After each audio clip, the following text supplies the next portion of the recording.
Okay, several minutes have gone by, and we're pretty much ready to get the fire going. It's nice and red hot in there, and we're already up to about 150 degrees.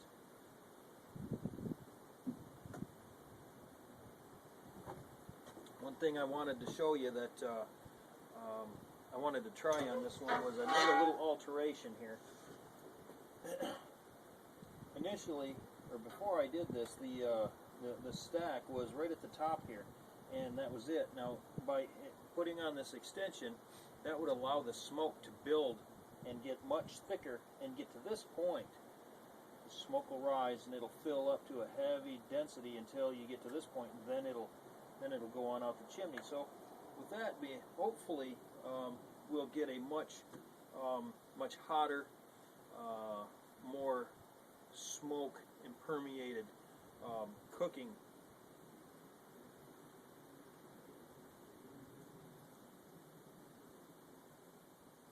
Whatever you want to call it. Any event, and then here's the bottom of the can, top of the can. I haven't found a use for the top of the can yet, but we might be able to come up with something later. Bottom of the can, I do have another use for, so I'll show you that. So here's what we're going to do. We are nice and red hot in there. I'm just going to set this here for a minute.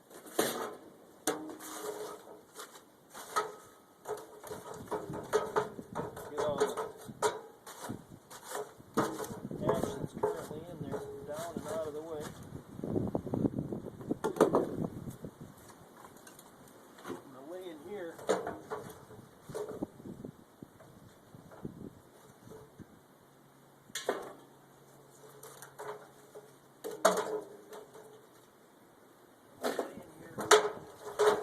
Whole row of cherry, and the idea behind that is it'll give it somewhat of a floor and slow down the burning.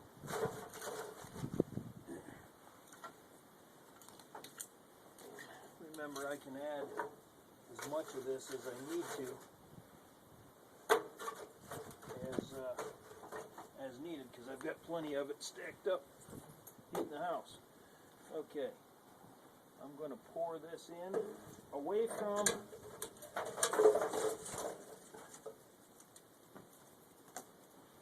pour that in on this side, away from the air, and that should keep my burning. Basically, it'll burn backwards. If you throw all the heat right here at the door, all the heat comes in there, or all the air comes in, and you'll burn up a lot quicker. So we throw our used pieces in here.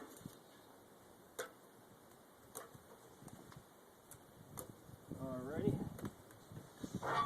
now close up shop here. It's already starting to get some smoke.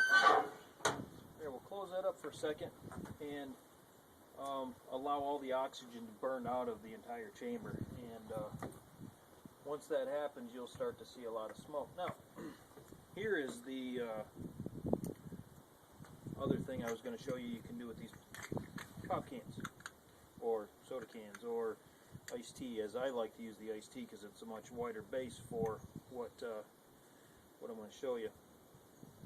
This is a pressurized alcohol stove, and you can call it a Zen stove, alcohol stove, whatever you want to call it. But basically, it's two halves of a bottle pressed together. And you'll notice that this one's a skinnier one, which holds about an ounce of alcohol. This one here will hold a little more than 2 ounces of alcohol. And you see this one here, this one has a screw in the center of it. That's your filler hole, and you'd set it up like this, pour your alcohol in, just put your screw back in, hit it with your striker, your lighter, match, whatever you got, and poof. The fluid that is remaining on the top bowl portion will burn, and you'll get one big flame about yay tall.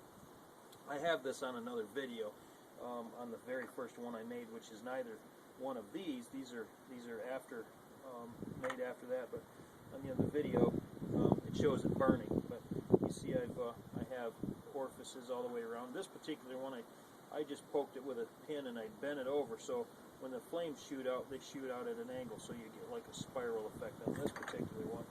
This one here, they're just straight out. And there's no room between this level and this level. It's almost, I'm just touching my fingers together. That's how small this one is. And that's why the screw hole and the filler hole is on the side of this one. So the other thing you can do with these, there, we burned all of our oxygen out. And we are smoking now. The bottom of this, I want to see if I can. The bottom of this is highly polished, and if you look at the, you can basically get such a bright, it's parabolic lens, highly polished with mother's aluminum polish, and in a survival situation or a camping situation, this is, you know, designed for ultralight camping, and the whole thing doesn't even register on the scale I have. But you hold that out front of a piece of char cloth, well-dried tinder, whatever you got, and you'll end up with fire. I'll show that in another video at some point. I haven't done it yet. We are 180 degrees. Our goal is to get up to the 200 degree mark and hover there.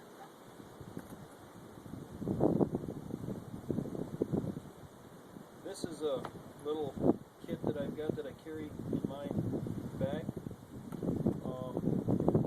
Obviously this is not a survival thing, but it is these little bottles actually are 5-hour energy bottles. They're actually 1.9 ounces, and if you remember, I said that this one holds 1 ounce. This one holds about a little over 2 ounces.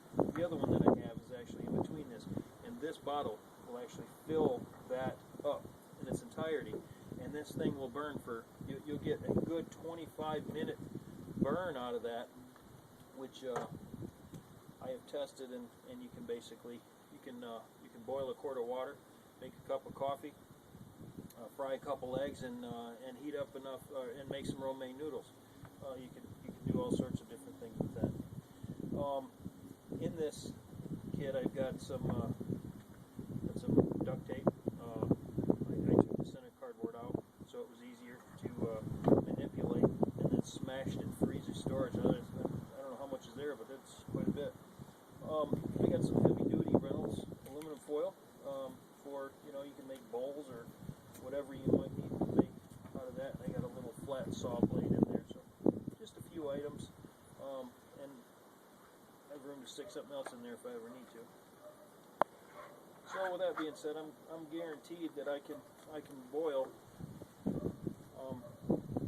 quite a bit of water if need be while out in the field, and if I can't find any dry, usable wood.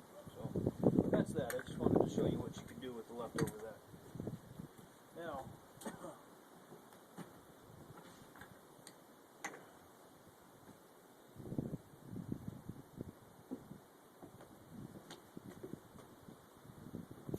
about 185. See the amount of smoke in there? There's a lot of smoke. See how we're doing over here. All right. Now I've had the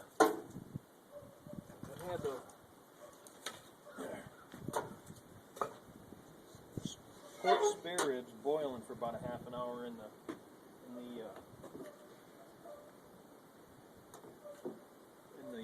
kitchen. So I'm going to go get them, and I'll bring them out, and we'll get them on.